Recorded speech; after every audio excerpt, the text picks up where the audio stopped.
Baku dibilang berkeliaran di malam hari sambil nunggu ada yang manggil dia buat melahap mimpi buruk. Ternyata kalau Bakunya ini lagi kelaparan, bisa jadi dia tuh nggak puas cuma dengan makan mimpi buruk kamu.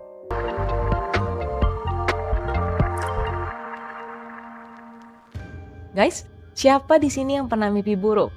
Kayaknya mostly semuanya pernah mimpi buruk ya. Apalagi kalau lagi sakit demam nih. Biasanya suka mimpi yang aneh-aneh. Tapi pernah nggak sih kamu tuh mimpi buruknya sampai kamu tuh terbangun dan bikin kamu jadi dikdukser nih. Apalagi kalau kamu mau lanjut tidur. Soalnya kamu takut nih mimpi buruknya tuh berlanjut. Nah, di Jepang ada makhluk mitologi atau yokai yang bernama Baku. Dia ini terkenal sebagai dream eater, tapi tepatnya dia ini pelahap mimpi buruk manusia. Konon nih, kalau kamu terbangun dari mimpi buruk, kamu bisa memanggil Baku dengan cara memanggilnya sebanyak 3 kali buat minta dia makanin mimpi buruk kamu. Bakusan, ayo makan mimpiku. Bakusan, ayo makan mimpiku. Bakusan, ayo makan mimpiku. Kurang lebih itu yang harus kamu ucapkan buat ngedatengin si Baku. Nah, nanti si Baku bakalan datang dan melahap mimpi buruk kamu. Kesannya kan habis itu kamu udah bisa bobo dengan tenang lagi ya, gak perlu khawatir nih dengan mimpi buruk. Tapi, ternyata kalau Bakunya ini lagi kelaparan, bisa jadi dia tuh nggak puas cuma dengan makan mimpi buruk kamu. Bisa-bisa dia malah makan mimpi, harapan, dan ambisi kamu juga. Jadi rada horor ya. Baku ini sendiri tampilannya lumayan unik. Soalnya menurut legenda, ketika dunia baru dibuat oleh dewa dan dewa sedang menciptakan hewan, si Baku ini diciptainnya dari gabungan-gabungan atas potongan hewan-hewan setelah dewa itu selesai menciptakan seluruh hewan lainnya. Baku ini punya kepala dan belalai dari gajah, badan dari beruang, kaki dari harimau, mata dari badak, dan ekor dari sapi. Terus nih, si Baku punya kemiripan dengan tapir Asia. Sampai banyak orang yang percaya kalau Baku ini terinspirasi dari keturunan tapir yang udah punah. Yang bikin unik, cerita soal Baku ini aslinya berasal dari cerita rakyat di Tiongkok. Jadi di Tiongkok ada yang mirip sama si Baku, namanya Mo. Makhluk mitologi Tiongkok ini punya kepala dengan belalai gajah, mata dari badak, ekor dari sapi, dan cakar dari harimau. Nggak mirip banget kan sama si Baku? Nah, si Mo ini dipopulerin di abad ke-9 oleh seorang penyair bernama Pai Cheye yang bilang kalau Mo ini bisa melindungi manusia dari penyakit dan kejahatan. Kalau si Baku pas abad ke-14 dan ke-15 baru mulai muncul legendanya di Jepang.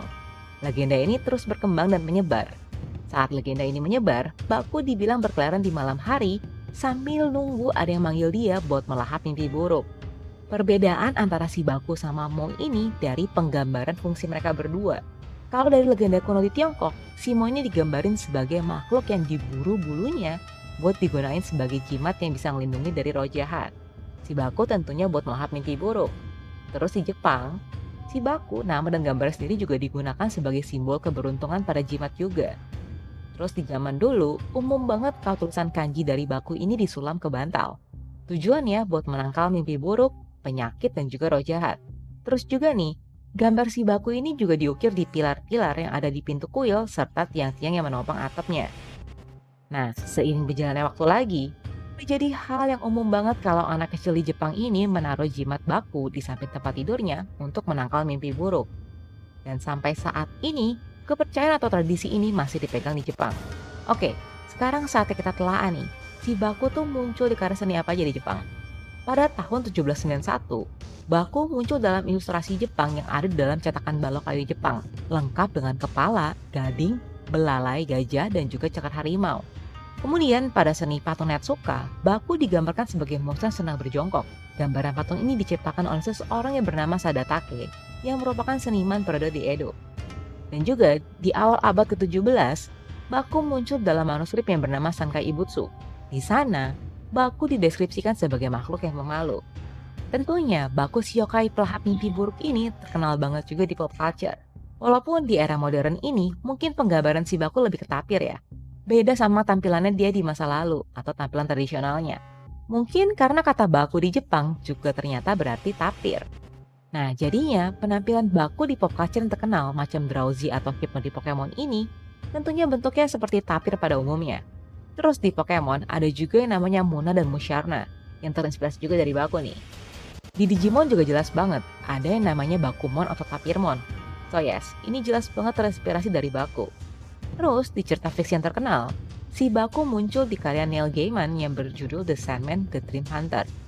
Kalau untuk animasi, Baku muncul di The Beautiful Dreamer karya Oshimamoru di tahun 1984. Kalau di game sendiri, yang paling baru dan paling terkenal, kayaknya ada di Honkai Star Rail nih. Baku jadi pet di sana, namanya Tatsphere. So sadar nggak sadar, mungkin kamu udah pernah lihat adaptasi si Baku di pop culture nih. Apalagi mungkin kalau kamu waktu kecil atau bahkan sampai sekarang suka sama Pokemon atau Digimon. Oke, jadi Baku ini beneran ada nggak Mbak Em? Well, kalau ini sih kembali ke kepercayaan masing-masing aja ya. Terus Mbak Em mana yang duluan? Baku si yokai atau Baku si tapir? Kalau ini sampai sekarang belum ada bukti konkret buat bisa dengan yakin nih ngejawabinnya ya. Kalau gitu, Baku ini sebenarnya baik nggak sih Mbak Em? Oke, kalau yang ini menurut kepercayaan di Jepang, walaupun penampilan tradisional Baku ini nyeremin, secara umum si Baku tuh dianggap atau dipercaya sebagai pelindung. Ada legenda di sana yang bilang kalau Baku ini juga merupakan guardian spirit atau arwah penjaga yang mengawasi manusia. Cuma balik lagi, kepercayaan atau peringatan atas Baku yang kalau makan mimpi buruk terus dia belum merasa kenyang, dia bakalan melahap mimpi dan harapan kamu itu tetap ada. Dan konon katanya, orang tersebut bakalan menjalani kehidupan yang hampa nih sampai akhir hayatnya. Gimana nih? Kamu percaya nggak kalau si Baku ini nyata? Atau mungkin kamu mau coba nggak nih buat manggil si Baku kalau misalnya kamu tuh terbangun karena mimpi buruk? Terus, kamu tertarik nggak nih buat ke Jepang dan nyari si Baku? Soalnya kalau kamu tertarik, kamu bisa nemuin ukiran patung-patung berbentuk Baku di kuil-kuil yang ada di Jepang nih. Anyway, kalau kamu ada request buat Mbak Em bawain topik tertentu, share aja di komentar ya.